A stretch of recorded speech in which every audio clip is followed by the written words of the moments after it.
Mark. And I'm Josh. And this is Alter Ego Comics TV for the week of January 25th, 2012. Another fantastic week for comics. There's never really a bad week for comics. It's not that we come in and we're like, oh, a bunch of crap came out this week. But lots of good stuff, including a book that many of you were looking for last week, Justice League number 5. This did get pushed back a week for unknown reasons. Could be the fact that Jim Lee and his wife recently had a baby, but this one was probably in the can before that happened, I would hope. But Justice League number 5 really kicks things into high gear. It's a very action-packed issue. A couple of the earlier issues were more about setting up the characters and getting them to meet each other and lots of talking, where there's a lot of action in this issue. And I really feel like it's finally hitting its stride. It's been very well received. I've liked every issue. I love the artwork. Johns is a great writer. But issue 5 for me is where the series really is firing on all cylinders. And I just really enjoyed it. It's awesome. Speaking of fantastic week for comics, we've got Fantastic Four 602. This continues the storyline that's been building since 600 and the return of Johnny Storm, with the Kree Empire assaulting the Earth, basically trying to wipe us out. Crazy Celestials coming, the Earth's heroes turning to the Fantastic Four to kind of turn back the tide and save it, while Steve and the other Avengers fight kind of a ground battle, protecting people from falling debris and whatnot. And it's so much fun. You've got all these little vignettes. I mean, like, Red Hulk's in here for like 2 panels, and like I really felt like he was portrayed well. Like what he did in that scene seemed like something that he would do. I thought they did a great job of making even the small cameos very cool, very true to the character. Fantastic Four has just been a lot of fun since Hickman's been on, and it's really starting to cook. And there's a reveal at the end of this issue that, well, it's not much of a reveal because it's on the cover, but it's cool. Secret Avengers 22.1. This is Rick Remender's first issue as the new writer of the series. We had a number of done-in-one stories by Warren Ellis, which were very good. I've just been really looking forward to Remender taking over this title because of the great work he's doing on Venom and Uncanny X-Force, which we talked about in last week's episode.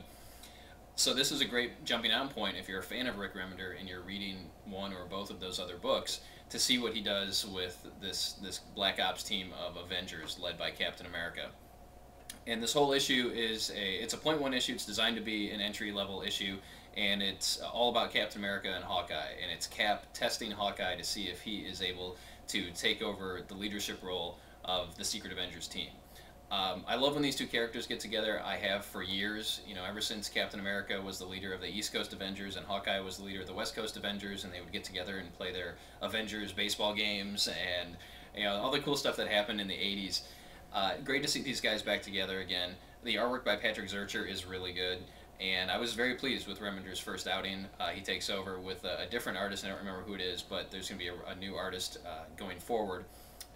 But again, if you're a fan of Rick Remender's writing, and if you're not, you should be, check out Secret Avengers 22.1. 21.1, sorry. Or 22. There'll be another whatever point one you find. There'll be another .1 soon, I'm sure. And following up on Fantastic Four, we have FF number 14. This is sort of the companion. This is telling the other side of the story. The Fantastic Four is your traditional 4 members, Torch, Thing, Mr. Fantastic, and Invisible Woman, Invisible Girl, whatever her name is now, Susan. Sue. And FF tells the same battle series from the point of view of the Future Foundation, which, absent the other 4, basically consists of their kids, that Reed's little young person brain trust, Nathaniel Richard, which is Reed's father from a possible future, and Victor Von Doom, as well as an evil Reed from an alternate universe. You see, when I say it out loud, it just sounds crazy. But it's an amazing book, and really, FF, from issue 1, has been a very slow burn. There's been so many different kettles in the fire, a lot of burn metaphors going on in this review, and they're all starting to come to a boil. You've got all of the plot threads that have been going, kind of culminating in this amazing battle, all of the prophecies and the hints and things that have been going on, coming out together to save the Earth in this time of need. And it's very much complementary to the Fantastic Four. You read one, and then you read the other, and you see kind of how they fit together. And really, if you're reading Fantastic Four, you should be checking out FF, because it's got everything you like about Fantastic Four in it as well.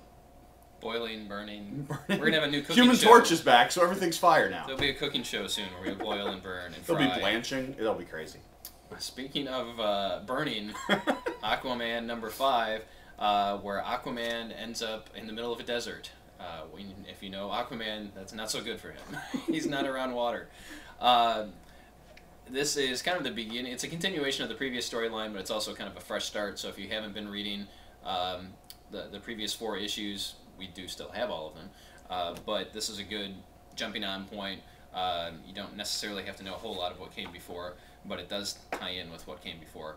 Same creative team, Jeff Johns, Ivan Rice. These guys have been knocking it out of the park from the beginning. I can't tell you how many people I've spoken to that are so pleasantly surprised by this book. They picked it up as many people did. The first issue, all the first issues of the New 52, where they were kind of picking and choosing, and they've been so pleasantly surprised, which is really shouldn't be a surprise because it's Jeff Johns and Ivan Rice. So they're taking over Aquaman. They've really made him an exciting character to follow every month, and this issue was no different than the previous ones. Very good. And my next pick is Secret Avengers 21.1.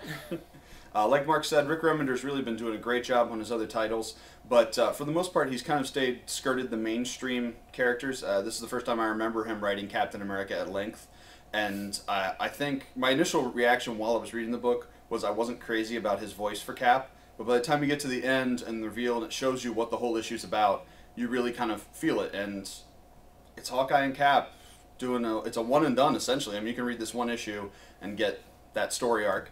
It's also advantageous because it appears they're putting together a whole new team. So if you've never read an issue of Secret Avengers, all you need to know is it's Steve's Covert Ops Avengers Squad, and this will get the job done for you. Rick Remender, Secret Avengers, awesome. And I agree with Josh. When I was reading the first part of Steve's characterization, something didn't feel right, but it makes sense by the end of the issue. iVampire, number 5. This is just an awesome series. Again, this should be no surprise. I think every time there's an issue of iVampire, it's in my top 5. If you haven't been paying attention, it's the story basically of a good vampire versus an evil vampire and her minions. They want to take over the world and deal with the superhero presence. This takes place in the New 52 universe. And the good vampire is similar to an angel type of character from Buffy and Angel. Now he has some humans that are helping him who have been impacted by vampires over their lives, and the battle has moved to Gotham as of this issue. So we get an appearance by Batman. More than an appearance. I mean, he's in the majority of the book. And it's great to see Batman in this type of book where he's dealing with supernatural type characters. Also, the artwork by Andrea Sorrentino is awesome. There is one particular panel that was just very freaky, and you have to look closely to see it. But it was so cool. You know, it's a dark vampire book the way it should be done, with great characterizations, great artwork, and I cannot recommend it highly enough. Right. And also new this week, we have Infestation 2 from IDW. A little over a year ago, IDW did Infestation 1, where zombies crossed over between a number of their tie-in books. It was followed by Infestation Outbreak, which was about a plague, and this one is the IDW universe and all of its friends being invaded by Cthulhu, or the old ones, the Elder Gods, Lovecraft. And this was really good. It's written by Dwayne Swerzinski, who did the later parts of Iron Fist, which I really liked before it got canceled, unfortunately. Writes Birds of Prey. Birds of Prey, also which awesome. we love, yes. But so you've got G.I. Joe, Transformers, Ninja Turtles, Dungeons and Dragons, CVO. Basically, most of the books IDW publishes, kind of each having their own tie-in to this big Elder Gods Lovecraftian myth. And the way they set it up is very cool. It actually deals with H.P. Lovecraft. It's a story about him, kind of set from our point of view in the real world with his literature. And if you're a fan of any of those series, it's kind of a no-brainer. Ninja Turtles fighting the Elder Gods. Who doesn't want to read that? Some trades you should absolutely be aware of this week. We've got Catwoman Volume 1, and this is stuff that's been out of print for a while. This is all written by either Ed Brubaker or Darwin Cook, including artwork by Darwin Cook, which is awesome. And if you don't remember Darwin, he did DC Universe The New Frontier, among other things. And so this is his original graphic novel, Selina's Big Score, as well as, I believe, the first 9 issues of the Catwoman series that Brubaker and Cook worked on, and this was back in the early 2000s, maybe. But it's a monstrous hardcover. It's very, very large. Soft cover.